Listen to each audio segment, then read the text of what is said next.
Oke, kita mulai.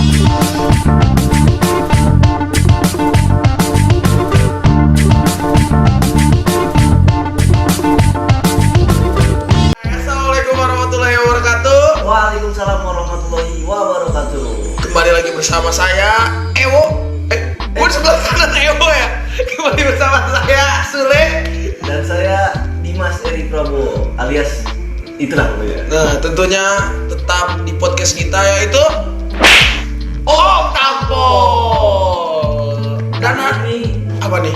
gua perlu dulu yang ngomongnya. Lu aja. Kali ini kita kedatangan tamu yang sangat spesial karena menyambut datangnya bulan Ramadan. Tapi udah beberapa hari lalu sih bulan Ramadan, tapi nggak apa ya. Nah, jangan berapa hari. Pada malam hari ini kita kedatangan tamu yang sangat spesial. Dia adalah seorang taruna yang dulunya berasal dari pesantren. Tentunya kita akan kupas lebih jauh lagi, Lebih dalam, lebih luas, panjang kali lebar, kali tinggi, kali tinggi. biar jadi volume. Ya, lanjut. Gua pintar matematika kan. Kita hadirkan tamu kita malam kali ini, saudara siapa? Mukti Prabawa. Wih, tepuk tangan lu. Silakan Bu, langsung perkenalkan diri. Boleh pakai bahasa Arab, boleh terserah mau pakai bahasa Arab. Kayak bahasa Sunda boleh. Yang penting jangan bahasa hewan, karena penonton di rumah manusia. Gitu. Oke, gue kenalin pakai bahasa Arab ya. Oke, silakan. Baik, saat tarifu nafsi, ismi Mukti Prabawa, Anamin Banten, Ulitu Pilebak, Fitari Khomis Asar min Agustun, Sanata Alvin, Watis Imiatin, Sitin Watis Aina Miladia. Subhanallah. Jadi mau tahu artinya nggak? Tadi Subhanallah, amazing ya. matanya min berapa Bu? Kok ada min ini? Min itu dari, oh ini sembarangan mata min lagi. Udah, kita tanyain aja langsung artinya apa. Artinya itu, saya memperkenalkan diri dengan bahasa Arab. Mm-mm. Nama saya Mukti Prabawa. Oke. Saya dari Banten dan saya lahir di Lebak pada tanggal 15 Agustus tahun 1996. Wah, 96. Terus udah itu dong. Itu aja, kalau mau panjang lagi bisa. Bisa nggak lu bisa? Enggak, gua nggak bisa. Gua cuma bisa kaipahaluk gitu ya. Apa artinya tuh, Muk? Itu artinya apa kabarmu? Nah, kaipahaluk? Alhamdulillah ini bil khair. Alhamdulillahirabbil alamin. Syukron. Lu bisanya syukron Iya, ya? kan tadi syukron doang. Emang, aduh, nih banyak-banyak lo berasal bahasa Cina lah, biar ngerti. Jadi kan kita tahu basicnya pesantren nih, Muk. Dulu Mukti di pesantren apa? Berapa tahun? Dan kehidupannya seperti apa? Jadi dulu gua itu di pesantren Latansa namanya. Di mana tuh Oh, Latansa? Itu di Banten, tepatnya di Cipanas, di Lebak, perbatasan antara Banten dengan Bogor. Lamanya 6 tahun ya.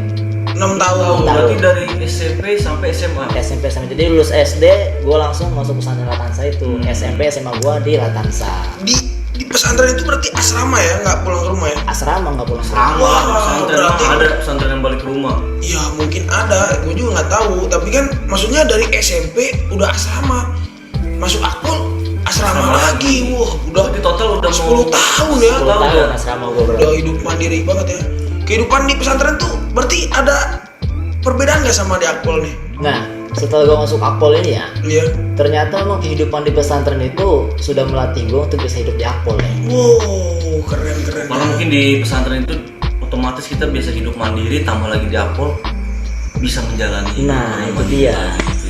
Karena di Akpol ini kan disiplinnya sangat tinggi kan, dan di sana juga di pesantren asrama itu disiplin juga sangat Nggak tinggi. kalah juga ya. Jadi pas masuk Akpol gua nggak terlalu kaget lah dengan Kehidupan disiplin yang sangat. asrama di akpol.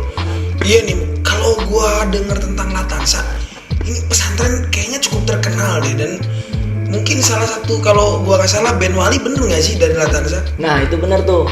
Jadi Ben Wali itu si Iya. Apoy itu Mm-mm. gitarisnya. Bang Apoy. Iya. Si Apoy. Bang Apoy itu sama Bang Pang itu alumni Latansa juga. Wah, mah berarti pesantrennya tepuk tangan dulu lah. Baik berarti ya di Banten ya. Iya. Sama ada satu lagi itu Bang Jawin. Itu salah satu peserta stand up komedi. Oh, anak Tahu pesantren pasti ya? juga. Tahu lah, woi, selamat malam Bang Jawin. Saya nggak tahu kamu.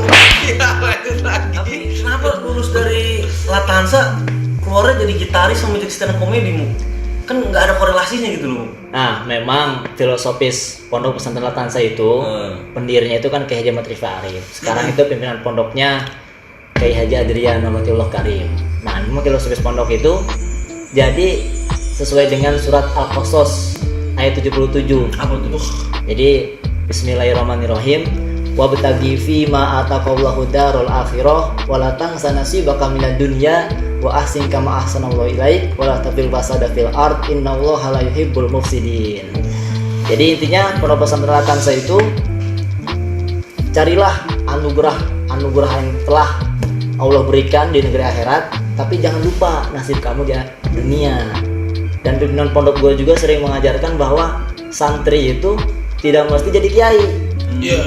Bisa santri jadi polisi, bisa santri jadi TNI, bisa santri jadi presiden bahkan, tapi jadi polisi yang santri, TNI yang santri, presiden pun presiden yang santri. Jadi santri tuh nggak harus sarungan kokoan, enggak gitu. Keren ya, santri-santri ini Agamanya hebat. dapet, Pelajarannya dapet, dapet. malah lebih ya kalau kita dibandingin SMA. Kita kan belajar nih sama, pelajaran SMA santri dapat juga, bener nggak Mu? Iya. Bersama belajar SMA ditambah pelajaran agama lagi ya. Wah, jadi emang orang-orang hebat ternyata ya santri ini ya. Mukti kan udah 6 tahun nih dari SMP di pesantren, masuk lagi SMA di pesantren. Itu kan udah bukan hal yang cukup singkat gitu ya, udah 6 tahun kan. Nah terus biasanya kan kita tahu juga nih Muk, kalau orang lulus dari pesantren itu biasanya milih memperdalam lagi agamanya, kayak misalkan di universitas luar, di Kairo, kayak Mesir. itu Kairo kan Mesir juga. Oh iya, Kairo Mesir. Riyadh, Jeddah kan. Sekolahnya di Arab lah gitu. Pertanyaannya, kenapa Mukti pengen milih masuk jadi taruna Akpol? Nah, memang pada awalnya gue juga nggak tahu itu Akpol, taruna Akpol. Memang pada awalnya bapak gue bilang mau nggak masuk Akpol. Yang tergambar di pikiran gue polisi itu di pinggir jalan panas-panasan yang nggak tahu apa, gue nggak mau lah. Karena masih belum ada Masih gambaran belum gitu. tahu, nggak mau ya. tahu awalnya. Tapi setelah gue cari tahu itu, ternyata Akpol ini salah satu lembaga pendidikan untuk mencetak pimpinan masa depan Polri.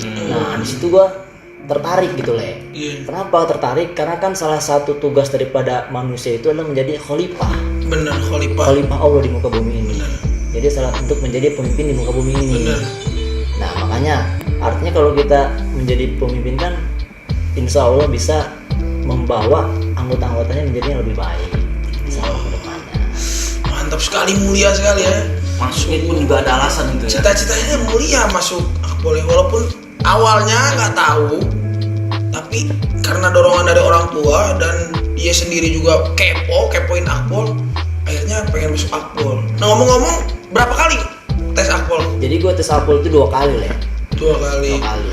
Yang pertama itu udah sampai sempet ke tes pusat, tes Akpol. Tahun berapa itu? Itu tahun 2015. Tahun 2015. Iya. Nah pas tahun 2015 di pusat gagal, dipulangin lagi ke daerah masing-masing. Dan nggak cukup sampai di situ dong, karena kan kita namanya baru sekali kan masih penasaran gitu ya. penasaran. Dan tes lagi 2 kali 2016 dan alhamdulillah masuk di daerah Akpol. Berarti 2 kali tes ya. 2 kali tes, yang pertama sampai pusat, yang kedua langsung masuk. Alhamdulillah. Memang kalau udah dicita-citakan, kalau kita semangat, kita doain tiap hari, jadi juga ya. Alhamdulillah. Ini teman-teman di rumah yang kembali lagi nih, yang baru sekali, 2 kali, 3 kali, jangan menyerah. Dari apapun backgroundnya, mau anak SMA, mau santri sekalipun, kalau kita ada semangat buat masuk Akpol, insya Allah Allah kasih jalan. Gitu.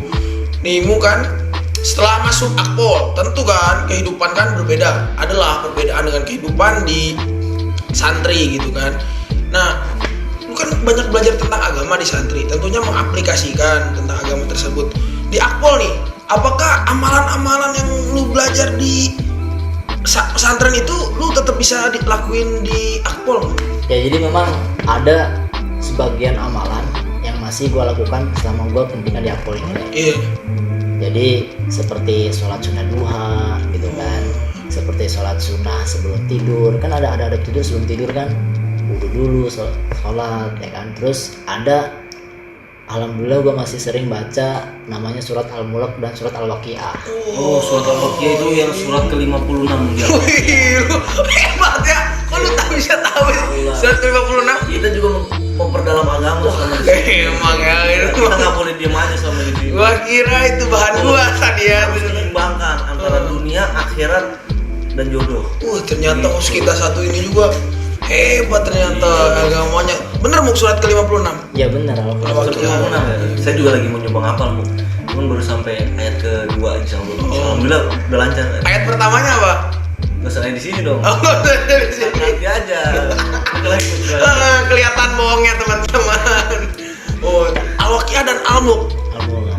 Apa nih? Kenapa nih Al-Waqiah dan Al-Mulk? Mungkin ada padilah-padilahnya. Jadi memang di latan saya itu kan setiap mau ujian ada target-target surat yang harus dihafal. Oh iya. Jadi surat Al-Waqiah misalnya mau ujian pada kelas 4 berarti kelas 1 SMA. Nah ketika itu bapak saya bilang udah hafal belum surat Al-Waqiah? Kalau sudah hafal amalin, baca tiap habis sholat maghrib. Dan itu ternyata fadilahnya adalah untuk memperlancar rezeki kita, Le. Jadi semakin sering diamalkan, Baca. rezeki itu semakin dekat kita, Bu. Iya. Di sini gue mau baca. Rezeki gue seret soalnya. Nah, Bu, selama di pesantren ini prestasi apa Bu, yang udah pernah Mukti dapat? Ada nggak? Alhamdulillah hal yang paling berkesan buat gue di pesantren itu adalah mendapat lulusan terbaik. Wah, tepuk tangan dulu lah. Pulangnya biasa. Ya kalau dapur Kalau di sana namanya apa? Yudisium Sarof namanya. Yudisium Sarof. Artinya apa, Bu? Sarof itu mulia artinya. Mulia. Jadi kan ada beberapa tingkatan yudisium itu. Yang paling pertama yudisium Sarof, yang kedua yudisium Mumtaz, yang ketiga itu Jahid Jidan, yang keempat Jahid, yang kelima Hasan, yang keenam Makbul. Dan alhamdulillah. Itu jurusannya apa? Apa ada jurusan bagian ngajinya, ada bagian hadisnya gitu? Enggak, kalau pondok pesantren gua ini kan pondok pesantren tapi sekolahnya itu dia tetap SMA dan SMP. Oh iya, berarti ranking 1 di SMA pokoknya gitu ya, Mukti. Keseluruhan. Keseluruhan, Dari ya. SMP sampai SMA. Ranking 1 terus. Lulusan terbaik Yudisium Sarof ketiga. Emang mantap. Nah, itu kan Mukti prestasinya di pesantren nih. Pas masuk akpol ada nggak prestasi lagi yang udah Mukti? Awalnya kaget juga ya gue. Artinya kan Akpol ini kan pemuda-pemudi terbaik dari berbagai daerah dari seluruh Indonesia. Iya. Dan awalnya gue juga tidak memikirkan untuk bisa mungkin ranking di sini, tapi ternyata pas tingkat 1 kelulusan naik tingkat 2, alhamdulillah gue dapat ranking 2 loh. Oh, alhamdulillah ranking 2 ya. Ranking 2. Itu coba bisa dijelasin itu pin-pin yang mencerang gitu. Ada 2 silver, 1 emas tuh yang di tengah itu apa aja tuh? Coba boleh dijelasin. Ini nih, ini kan pin prestasi ya. Iya. Jadi tanda ranking 2 ini namanya Trisakti Wirtama Perak. Nah, itu apa bisa ini dijelasin, Bu? Pinnya ini ranking 2 akumulatif. Jadi dari Akumulatif. semua gatra. Ada gatra karakter, ada gatra pengetahuan, Jasmani. ada gatra jasmani, kesehatan. Nah, Lu ranking ini 2. dua, Teman ranking 2. Oh, aku tingkat 1. Oh, itu tingkat 1. Naik tingkat 2. naik ke tingkat 2. Nah, terus yang emas apa tuh yang Nah, tengah? waktu tingkat 2 mau ke tingkat 3, gua alhamdulillah dapat ranking akademik ke 1 yang emas ini. Oh, itu gatra akademik berarti Gatra ya. akademik, namanya Ati Tanggap. Ati Tanggap. Tangga. Sampingnya lagi apa tuh? Nah, sampingnya lagi, ini akademik juga, cuma yang ranking 2-nya Ati Tanggap Perak.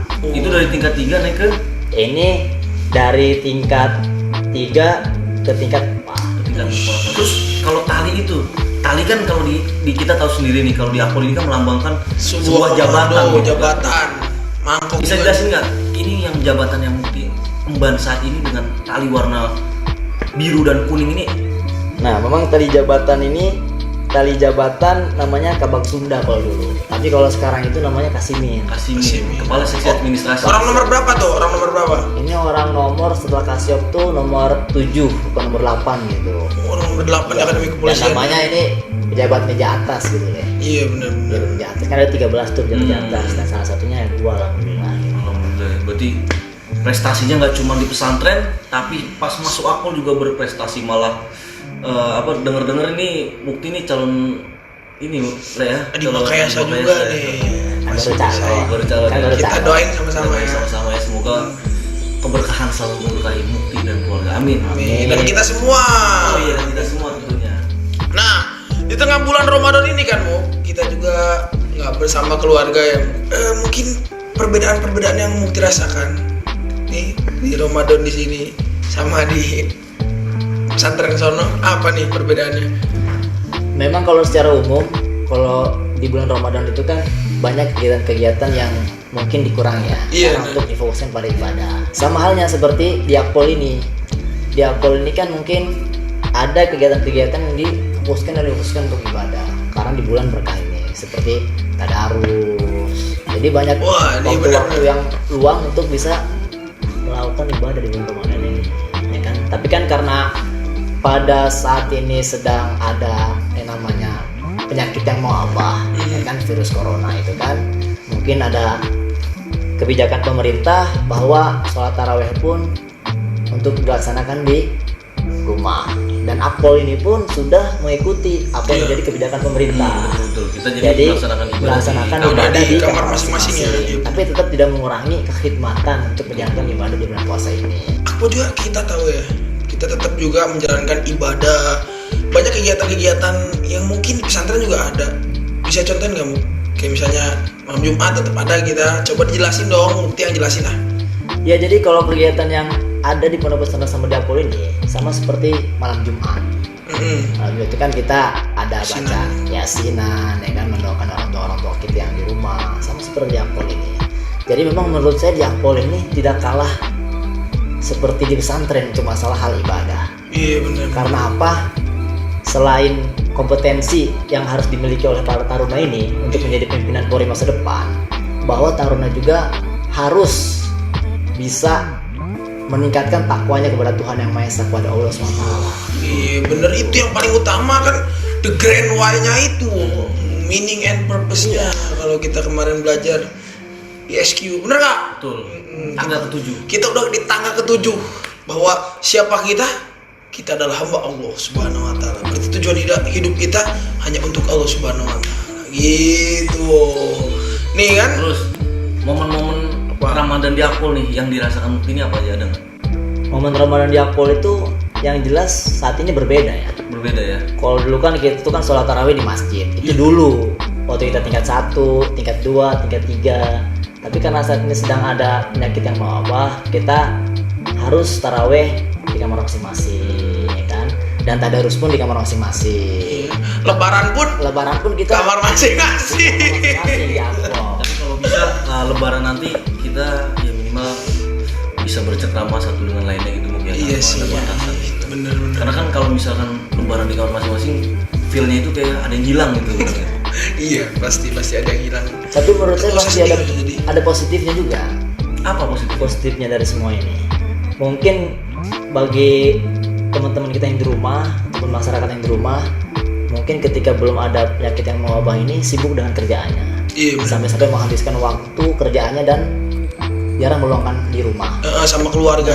Tapi dengan adanya ini, para keluarga mungkin bisa lebih menikmati kebersamaan di rumah dengan keluarga. Begitu juga kita taruna Akpol, mungkin kita bisa menikmati kebersamaan kita dengan lebaran bareng-bareng gitu. Karena tinggal berapa hari lagi kita? Gitu ya. Tinggal berapa hari lagi? 77. Wih, 77 hari lagi kita bersama ya. Bener nggak sih? Betul.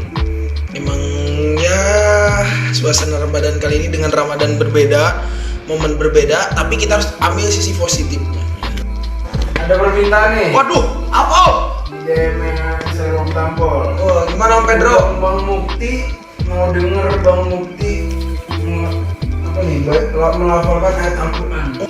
Oke, tadi kan ada ini ya, ada permintaan dari teman-teman di rumah. Saudara Mukti pengen melafalkan sebuah ayat. Wah, kita mulai dengan sambung ayat. Gua awalin, Mukti ngelanjutin, lu menilai. Siap nggak? Siap. Jangan sampai panas lo ya. Ya, enggak. Kebakar lu nanti. Iyalah. Iya kan? Gua mulai ya. A'udzu billahi minasyaitonir rajim. Bismillahirrahmanirrahim. Idza waqa'atil waqi'ah Bismillahirrahmanirrahim. Idza waqa'atil waqi'ah laisa liwaq'atiha kadibah khafidatur rafi'ah. Idza rujjatil ardu rajja wa bussatil jibalu bassa fakanat haba'an mumbatha wa kuntum azwajan thalatha fa ashabul maimanati ma ashabul maimanah wa ashabul mas'amati ma ashabul mas'amah was-sabiquna sabiqun ulaikal muqarrabun fi jannatin na'im thullatun minal awwalina wa qalilun minal akhirin ala sururin mawdunah muttaqi'ina 'alaiha mutaqabilin yatufu 'alaihim wildanun mukhalladun bi aqwabi wa abarika wa ka'sim min ma'in la yusaddauna 'anha wa la yunzifun wa fakihatin mimma yatakhayyarun wa lahmi tayrin mimma yastahun. Alhamdulillah, luar biasa, bener banget Le. Sadaqallahul azim. Sadaqallahul azim. Bener banget. Bener banget apa lo? Iya bener banget. Lu kepanasan, bener-bener kepanasan ya? Enggak. Oh, enggak. Bener banget yang pernah gue baca. Hafal berarti ya. Al-Waqiah, potongan ayat tadi Al-Waqiah hafal. Hebat, emang juara lah. Gue juga pengen jadi santri lagi nih. Tapi Mana? Iya bener. kayaknya Kang Sule ini ngetes juga ya. Pasti Kang Sule hafal juga pasti kan? Enggak. Makanya. Kalau Kang Suleh mah dikit-dikit lah. Oh, dikit-dikit. Masih jauh di bawah Mukti lah. Kang Ewo juga pasti hafal. Kang Ewo juga. yang meninggal. Wow. Ewo hafal bener, Bu. Tapi ini surat STNK, surat SPPKB ini baru tahu. Nah, pesan-pesan buat santri-santri. Wah, khususnya nih bulan Ramadan, santriwati juga nggak apa-apa. Karena satu lagi kelebihan kita, Bu. Akpol udah bisa pakai Dudung. Hijab. Jilbab. udah berjilbab sekarang ya, mantap akademi inclusion. Ada juga kelebihannya. Apa? Kemarin kita ikut MTQ tingkat provinsi Jawa Tengah, Juara Musabakoh Tilawatil Quran, belum juara. Belum juga, tapi masih Iya, mencoba gitu. masih mencoba Bapak. Ada juga Mu, banyak. Kita juga ada tim hadroh. Wow, nggak kalah sama pesantren. Bung. Wow. Pesan-pesan langsung buat santri maupun santriwati yang di rumah yang mau pengen jadi akpol, gimana nih pesan santrinya? Pesannya. Jadi gue pesen ya ke adik gue yang santri di Tansa ataupun santri manapun lah ya. Iya. Jadi memang santri itu nggak harus jadi kiai. Santri itu yang penting kita dapat berkiprah dalam kebaikan. Jadi mungkin sebagian orang sebelum-sebelumnya berpikir bahwa santri itu kan yang kokohan, yang sarungan, itu enggak. Tapi bagaimana kita menjadi apapun, kita tetap berjiwa santri ya. Berjiwa santri. Karena santri itu memang ada maknanya. Jadi terdiri dari dua kata. Oh, santri itu san, Matahari, tri, pohon. Bo. artinya menerangi dan melindungi. Wow, mantap ya. Dan terkhusus untuk adik-adik santri ataupun lulusan aliyah yang ingin masuk polisi, itulah sangat pas sekali untuk bisa mengabdi di kepolisian. Karena sangat relevan dengan tugas pokok Polri. Pasal 13 Undang-Undang Nomor 2 Tahun 2002. Tugas pokok Polri kan satu, haramkan tipmas, Iya benar. gabung, liniumnya itu sangat relevan dengan makna santri tadi ternyata. Berarti sangat relevan banget ya. Kalau gue menyimpulkan, jadi emang polisi ini salah satu profesi yang menjadi sarana ibadah. Dan karena setiap helayan napas kita, hembusan napas kita, tarikan napas kita, kalau kita lakukan karena Allah Subhanahu Wa Taala, insya Allah profesi polisi adalah menjaga ketertiban masyarakat, menjaga masyarakat semua. Pastinya itu bernilai sebuah pahala, jihad malah kita di sini, bener nggak? Betul. Karena ada Apa? kata sebuah pepatah mengatakan, pepatah bukan ya? Ya, Pepatah ya? bisa maksudnya. Hadis ya? Hadis mengatakan bahwa khairun nas anfa'uhum linnas. Sebaik-baiknya manusia adalah manusia yang bermanfaat bagi manusia lain. Nah, lu dari dulu Kalau lu kesimpulan lu panjang lebar, itu cukup singkat, padat dan jelas. apa? Polisi bukan hanya sekedar profesi, Iya. tapi adalah sebuah jalan untuk mengabdi. Karena dari apa yang kita tanya-tanyakan ke Mukti bisa kusimpulkan seperti itu. Iya. Kalau dari Mukti mungkin ada pesan-pesannya? Nah, ini juga pesan-pesan nih buat adik-adik nih. Sekarang ini kan lagi namanya rekrutmen Polri ya, bener nggak sih? Ya kan? Nah, jadi kan karena kita daftar itu kan kita pasti siap untuk lulus, malah nggak siap untuk tidak lulus kan. Iya. Nah, ini saya masih ingat ayat ini pernah dibacakan oleh seorang Kapolda Banten dulu waktu saya catat. Siapa? Bapak siapa? Waktu itu Kapoldanya Brigjen Pol Ahmad Doviri. Wah. Jadi sebagaimana ayat 216 surat Al-Baqarah, asa ang takrahu say'an fahuwa khairul lakum Iya. wa asa ang tuhibbu say'an fahuwa syarrul lakum wallahu ya'lamu wa antum la ta'lamun. Jadi artinya tuh boleh jadi kamu benci sesuatu padahal itu amat baik untuk kamu. Iya. Boleh jadi kamu mencintai sesuatu, senang dengan sesuatu padahal itu sangat buruk untuk kamu. Allah Maha mengetahui dan kamu tidak tahu apa-apa. Jadi bagi adik-adik yang mungkin belum ada kesempatan, bukan berarti gagal, tapi mungkin untuk mencoba yang kedua kalinya. Dan bukan berarti itu yang terburuk. Bisa jadi itu akan menjadi suatu kebaikan di masa yang akan datang. Kita juga sama-sama ucapin ya. Selamat puasa, menunaikan ibadah puasa tahun 1441 Hijriah. Semoga Diberikan kelancaran dalam puasanya. amin. Dan juga diberikan keberkahan di bulan berkah ini. Dan tentunya semoga setelah puasa ini dosa-dosa kita dihapuskan dan kita menjadi fitri kembali. Oke, kita tidak terasa udah ada di akhir acara dari podcast ini. Dan selalu kita tutup dengan pantun-pantun yang kurang menarik. Langsung aja dari Ewo. Pagi-pagi beli Indomie, Wah, pagi-pagi Indomie belinya ke Sandung Batu. sakit bener dulu. Iya, sakit lah. Iya bener. Terima kasih telah menyaksikan kami. Wassalamualaikum warahmatullahi wabarakatuh. Tetap kembali bersama